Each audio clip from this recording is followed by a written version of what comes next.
الحمد للہ رب العالمین والعاقبۃ للمتقین والصلاة والسلام علی سید الانبیاء والمرسلین اما بعد فاعوذ باللہ من الشیطان الرجیم بسم اللہ الرحمن الرحیم قال اللہ تبارک و تعالی فی القرآن المجید والفرقان الحمید شہر رمضان الذی انزل فیہ القرآن آمنت باللہ صدق اللہ المولانا العلی العظیم وبلغنا رسولہ النبی الکریم ونحن علی ذلک من الشاہدین والشاکرین والحمد للہ رب العالمین۔ آئیے حضرات، کچھ عرض و معروف کرنے سے پہلے نبی کونین صلی اللہ تعالیٰ علیہ وسلم کی بارگاہ رسالت میں جھوم کر درود پاک کا ہدیہ نشاور کریں اور پڑھیں بلند آواز سے اللہم صلی علی سیدنا شفیعنا حبیبنا کریمنا صلاۃ و سلام علیک یا رسول اللہ صلی اللہ تعالیٰ علیہ وسلم۔ اللہ تبارک و تعالیٰ فرماتا ہے شہر رمضان الذی انزل فیہ القرآن، یعنی یہ مقدس رمضان کا مہینہ ہے جس میں میں نے قرآن کو نازل کیا۔ شاعر کہتا ہے کہ درس قرآن اگر ہم نے نہ بھلایا ہوتا، کہ درس قرآن اگر ہم نے نہ بھلایا ہوتا، یہ زمانہ نہ زمانے نے دکھایا ہوتا، اور وہ معزز تھے زمانے میں مسلبہ ہو کر، آج ہم خوار ہوئے تاریخ قرآن ہو کر، آج ہم خوار ہوئے تاریخ قرآن ہو کر۔ اللہ تبارک و تعالی ارشاد فرماتا ہے شہر رمضان الذی انزل فیہ القرآن، یعنی رمضان کا مہینہ ہے جس میں میں نے قرآن کا نزول کیا ہے۔ حضرات محترم، یعنی یاد رکھنا رمضان ایسا مقدس مہینہ ہے، اور رمضان کے مہینے میں رب تبارک و تعالی نے اپنی مقدس کتاب کا نزول بھی کیا ہے۔ اللہ تبارک و تعالی فرماتا ہے یا ایھا الناس قد جاءتکم موازین من ربکم شفاء، یعنی یاد رکھنا مسلمانوں، تمہارے پاس تمہارے رب کی طرف سے نصیحت آ گئی اور شفا دینے والی چیز آ گئی۔ تمہارے حضور صاحب کونین صلی اللہ تعالی علیہ وسلم، نبی کونین صلی اللہ تعالیٰ علیہ وسلم جس زمانے میں تشریف لائے وہ دور جہالت کا زمانہ تھا۔ عرب کے لوگ بڑے بڑے فصاحت و بلاغت کے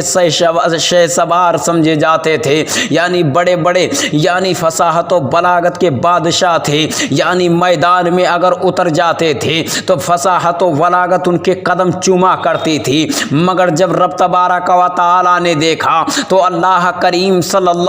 کریم نے نبی کونین صلی اللہ تعالیٰ علیہ وسلم کو ایک ایسی کامل و اکمل کتاب عطا فرما دی جس میں ہر زمانے کی قوم کے لیے یعنی تمام روحانی جسمانی تمام امراض موجود ہیں۔ یعنی قرآن ایک ایسی کتاب ہے جس میں آدم کی امت کا ذکر ہے، جس میں لوط کی قوم کا ذکر ہے، یعنی آدم کا ذکر قرآن میں موجود ہے، یعنی لوط کا ذکر قرآن میں موجود ہے، یعنی یحییٰ کا ذکر قرآن میں موجود ہے۔ یعنی ایک ایسی کتاب مقدس ہے اور ایک ایسا فصاحت و بلاغت ہے۔ جب میرے آقا کونین صلی اللہ تعالیٰ علیہ وسلم نے جب رب تبارک و تعالیٰ نے کتاب کو نازل کیا، جب قرآن کو نازل کیا، جب میرے آقا نے اس کو قرآن کو پڑھا تھا تو تمام فصاحت و بلاغت والوں کی گردنیں جھک گئی تھیں اور زبانیں بند ہو گئی تھیں۔ اسی لیے سرکار اعلیٰ حضرت بریلی کی سرزمین سے یوں پکار اٹھتے ہیں کہ تیرے آگے یوں ہیں دبے لچے فصحا عرب کے بڑے بڑے، تیرے آگے یوں ہیں دبے لچے فصحا عرب کے بڑے بڑے، کوئی جانے منہ میں زبان نہیں بلکہ جسم میں جان نہیں بلکہ جسم میں جان نہیں۔ حضرات محترم، یہ قرآن ایسا کتاب ہے، یعنی اللہ نے ایسا قرآن کو نازل کیا۔ آپ تاریخ کا مطالعہ کرو، کتابیں ہر مذاہب میں ہوتی ہیں، کسی نہ کسی مذہب میں کوئی نہ کوئی کتاب ہوتی ہے، یعنی وہ دلیل دینے کے لیے کتاب ہوا کرتی ہے۔ اگر کوئی عیسائی ہے تو اس کے مذہب کی کتاب ہے، یعنی وہ اپنے دین کو حق اور سچ جاننے، حقانیت کو جاننے کے لیے دلیل پیش کرتا ہے۔ کوئی کسی بھی قوم کی کتاب لے لیجئے، تمام مذاہبوں میں بے شمار کتابیں ہیں اپنی حقانیت اور سچائی ثابت کرنے کے لیے، مگر قربان جائیے قربان جائیے، یعنی اللہ تبارک و تعالیٰ نے، یعنی اللہ رب العزت نے زبور شریف کو نازل کیا، تورات کو اتارا، یعنی انجیل کو بھی اتارا، یعنی جب اتارنے کے بعد میں نے رب کی بارگاہ میں عریضہ پیش کیا، اے رب تبارک و تعالیٰ قرآن بھی یہ جیسے 1400 سال پہلے تھا، جیسے نبی پر نازل ہوا، آج بھی ویسے ہی موجود ہے، نہ تو قرآن میں چھوٹی آیت بدلی گئی، نہ تو کسی میں ہمت ہے کہ زیر کو زبر کر دے اور زبر کو پیش کر دے، مگر توریت کو نست و نابود کر دیا گیا، یعنی جب زبور کو رد و بدل کر دیا گیا، یعنی انجیل کو رد و بدل کر دیا گیا۔ اے رب تبارک و تعالی، جب تک جس نبی پر جو نازل ہوا، یعنی جو اتارا گیا، وہ وہیں تک محدود رہا، مگر پتہ یہ چلا اللہ تبارک و تعالی ارشاد فرماتا ہے، اے میرے بندو سنو سنو، میں نے تورات تو دی تھی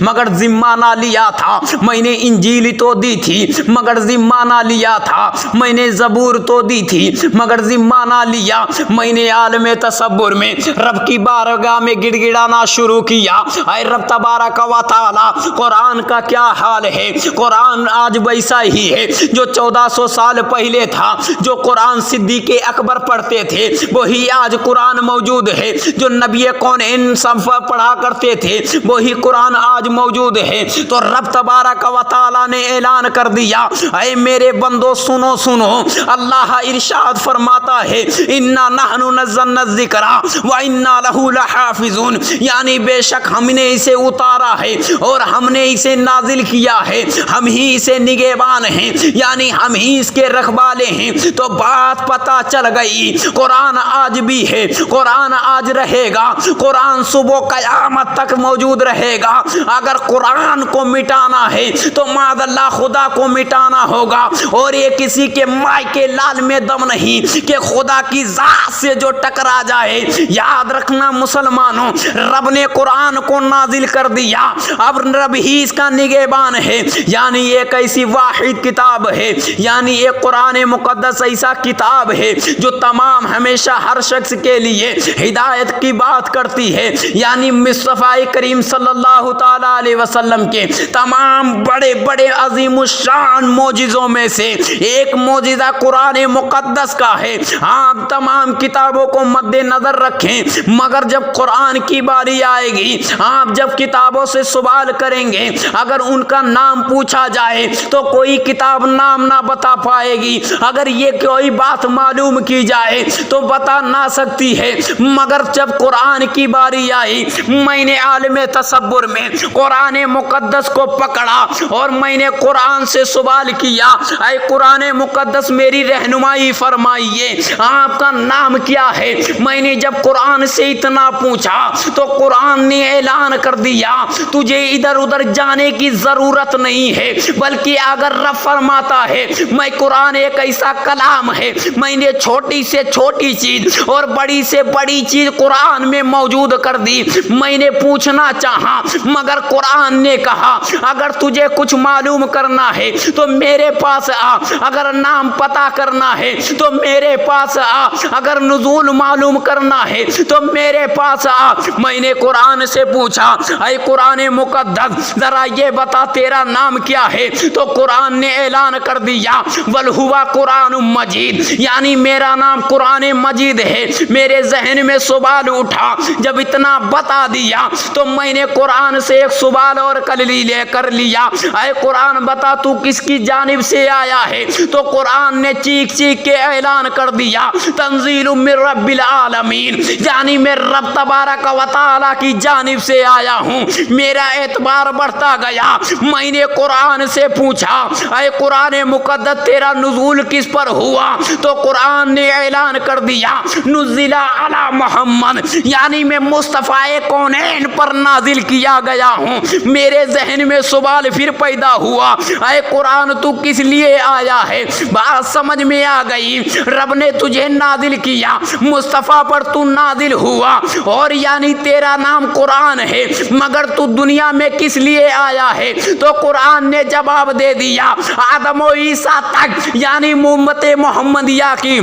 یاد رکھنا، یعنی میں نے قرآن سے پوچھا تو کس لیے قرآن آیا ہے، تو قرآن نے جواب دے دیا ھدی للناس، یعنی میں لوگوں کی ہدایت کے لیے اور لوگوں کی رہنمائی کے لیے دنیا میں آیا ہوں۔ میرا بھروسہ بڑھ گیا اور قسم خدا کی بات معلوم چل گئی، جیسا میرا قرآن ہے ویسا کوئی کتاب نہیں، جیسی میری قرآن ہے ویسی کوئی کتاب نہیں۔ ارے جب عرب کے لوگ اللہ تبارک و تعالی نبی کونین اعلان کرتے تھے کہ اگر کوئی ایک جھوٹا ثابت کر دے تو ایسا کوئی مدینے میں ہے، یعنی عرب میں کوئی ایسا ہو جو قرآن کی چھوٹی سے چھوٹی آیت کے مثل کوئی ایک آیت کا ٹکڑا لا کے دکھا دے، میرے بعد ذہن میں سوال آیا، اے قرآن ذرا یہ بتا دے تیرا نزول کس مہینے میں ہوا؟ تو قرآن نے جواب دے دیا شہر رمضان الذی انزل فیہ القرآن، یعنی رمضان کا مقدس مہینہ ہے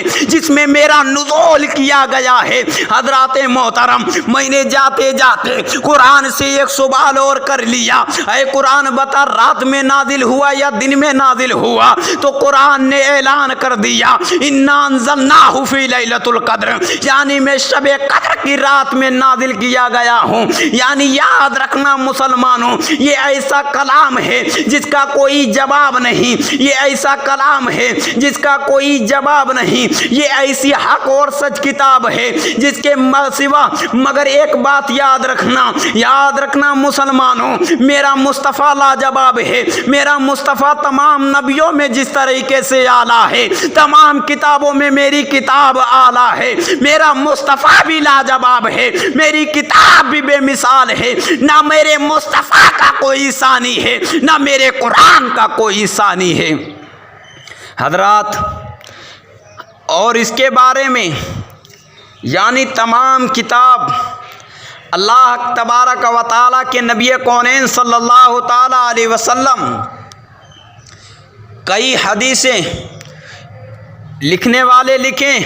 نوٹ کرنے والے نوٹ کریں۔ بخاری شریف کی حدیث پاک ہیں، اللہ کے نبی صلی اللہ تعالیٰ علیہ وسلم نے ارشاد فرمایا، یعنی آپ یاد رکھنا قرآن کا مرتبہ کیا ہے، قرآن کا مقام کیا ہے۔ اللہ کے نبی صلی اللہ تعالیٰ علیہ وسلم فرماتے ہیں، اے میرے امتی سنو، اگر قرآن کو دیکھو گے پھر بھی عبادت ثواب ملے گا، اگر قرآن کو چومو گے پھر بھی ثواب ملے گا۔ کوئی دنیا میں ایسی کتاب ہو جو میرے سامنے لا کے دے دو، جس کا دیکھنا عبادت ہو، جس کا چومنا ثواب ہو، جس کا دیکھنا ثواب ہو، جس کا سننا ثواب ہو، جس کا پڑھنا ثواب ہو، جس کا پکڑنا ثواب ہو، مگر قربان جاؤ قرآن مقدسہ پر، جس کا سننا بھی بے مثال ہے، جس کا پڑھنا بھی لاجواب ہے، جس کا پڑھانا بھی بے کمال ہے، جس کا سننا بھی بے مثال ہے۔ اللہ کے نبی صلی اللہ تعالی علیہ وسلم نے ارشاد فرمایا،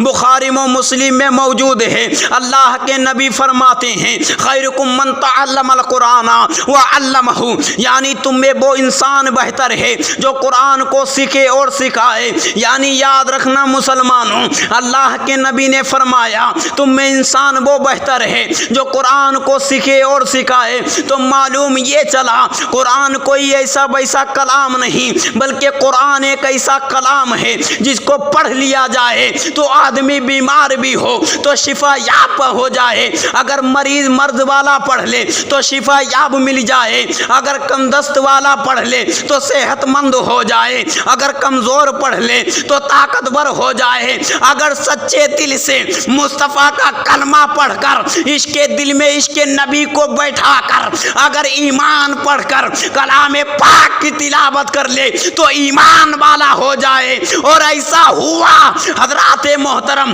حضرت عمر نے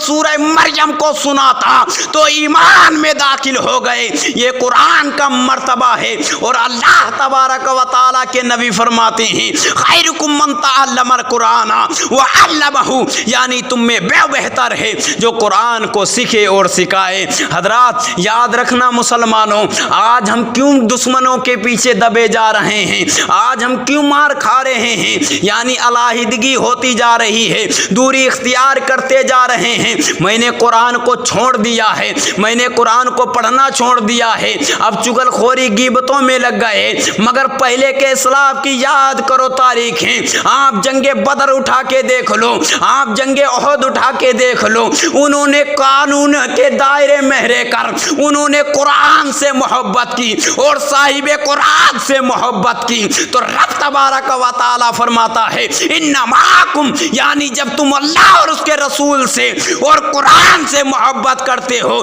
تو رب تمہارے ساتھ ہے۔ اور یاد رکھنا مسلمانوں کہ اسی لیے شاعر کہتا ہے وہ زمانے میں معزز تھے مسلمان ہو کر، وہ زمانے میں معزز تھے مسلمان ہو کر، اور تم خوار ہوئے تاریخ قرآن ہو کر، تم خوار ہوئے تاریخ قرآن ہو کر۔ اور درس قرآن اگر ہم نے نہ بھلایا ہوتا، کہ درس قرآن اگر ہم نے نہ بھلایا ہوتا، یہ زمانہ نہ زمانے نے دکھایا ہوتا، اور معزز تھے زمانے میں مسلمان ہو کر، آج ہم خوار ہوئے تاریخ قرآن ہو کر، ورق تمام ہوا اور مدحت باقی رہی۔ ایک سفینہ چاہیے اس بحر بیکیا کے لیے۔ استغفر اللہ ربی من کل ذنب واتوب الیہ۔ السلام علیکم ورحمۃ اللہ تعالی وبرکاتہ۔